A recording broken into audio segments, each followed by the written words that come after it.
Vous le savez, j'ai entrepris de commenter, relire et parler des 160 épisodes Ultimate Spider-Man. Et oui, après 3 émissions qui ont reçu un accueil à la fois chaleureux et conséquent, eh bien la 4e émission arrive avec le 4e épisode. Et ouais, on va suivre ensemble un petit peu le parcours de Peter Parker dans cette saga, la relecture des origines de Spider-Man version 2000 par Brian Michael Bendis et Mark Bagley. Alors, ce 4e épisode est un épisode clé, c'est un épisode charnière, c'est un épisode dans lequel Peter Parker va prendre le chemin de ce qui sera le Spider-Man qu'on connaît.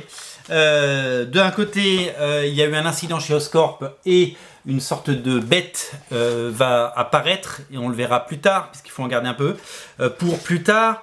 La carrière de Peter s'arrête sur une histoire d'argent volé, pas par lui, mais on l'accuse, tout l'accuse, donc il arrête le catch, et ses notes dégringolent, si bien que Tante May et Oncle Ben le punissent. Il n'a plus le droit d'aller au basket, et en tant qu'adolescent rebelle, il fugue, il fuit, et la personnification de l'adolescent révolté et qui n'est pas compris par les gens qui l'ont éduqué est parfaitement dépeinte. Les relations aussi sont particulièrement dépeintes dans cette scène de la soirée dans laquelle Liz essaye évidemment de sortir avec Peter. Mary Jane les surprend, ça crée une situation assez bizarre, et les dialogues sont très soignés. Le double dialogue, c'est une espèce de signature de Brian Michael Bendis, avec 2 discussions en parallèle, des petites bulles rapides, des dialogues courts, et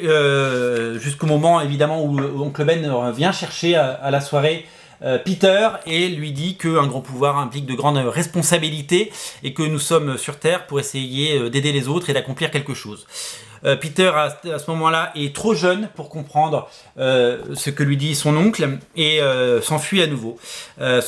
Et si vous connaissez un peu la mythologie de Spider-Man, vous savez ce qu'il se passera, ce n'est pas un spoiler, mais voilà, Peter Parker va vers son destin, il va devenir Spider-Man, et donc il aura cette leçon de vie de Peter Parker, il aura cette leçon de vie de son oncle Ben à tout jamais gravé dans la tête. Alors ce que j'aime bien, c'est que selon toutes les incarnations qu'on a pu avoir, que ce soit dans les épisodes originaux de Stan Lee et Steve Ditko, que ce soit dans les relectures de John Byrne, les relectures de Brian Michael Bendis, ou encore de Sam Raimi, ou même dans les versions différentes avec les films dans Andrew Garfield, à chaque fois ils ont réussi à amener dans les dialogues, dans la façon d'écrire ce texte différemment, et j'aime bien la façon dont parle l'oncle Ben quand il dit, en parlant de son père, du père de Peter, en lui disant qu'il faut se souvenir de ce qu'il a dit. Il a dit il pensait que si l'on avait des choses à offrir en ce monde, des choses que l'on peut faire mieux que personne, des choses qui pourraient aider les autres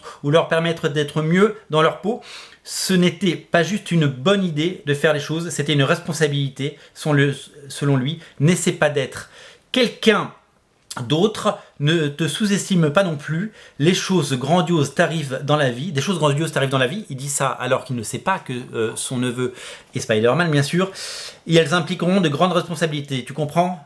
De grandes responsabilités.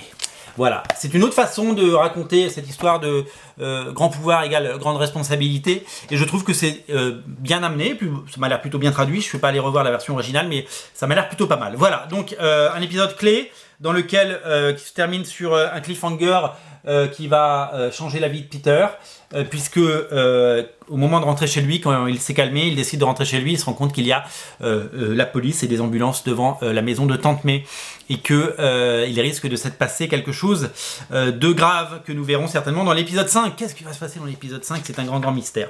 Voilà, c'est toujours Brian Michael Bendis et Bill Jemas qui sont crédités au scénario. Le dessin est signé Mark Bagley, l'ancrage est signé Artibert. Je peux vous citer les coloristes, puisqu'on l'a pas fait depuis le début, c'est pas bien. Non, sur l'épisode 4, c'est Dan Panosian qui fait l'ancrage, voilà, je savais que j'avais...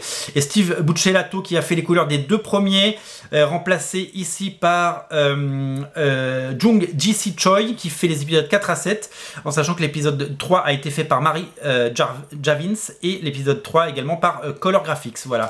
Donc ils ont essayé plusieurs techniques de couleurs dans ce numéro, dans ces premiers numéros pour trouver le ton juste. Où trouver cet épisode? Eh bien, vous le trouvez soit pour 15 € dans le tome 1 de Ultimate Spider-Man en must-have, qui ne réédite que les 7 premiers numéros, hein. Il n'y aura pas d'autres, c'est juste un avant-goût, c'est juste un goût de Ultimate Spider-Man.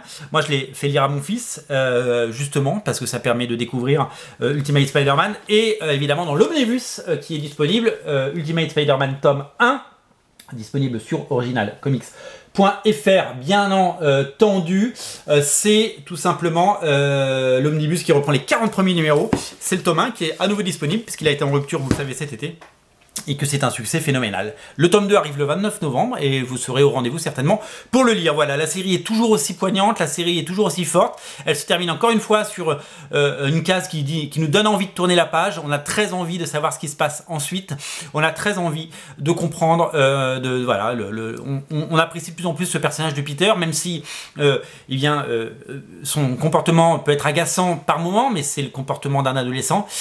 Et c'est magnifiquement écrit par Bendis et les dessins sont particulièrement chouettes et voilà, donc ils sont l'œuvre de Mark Bagley.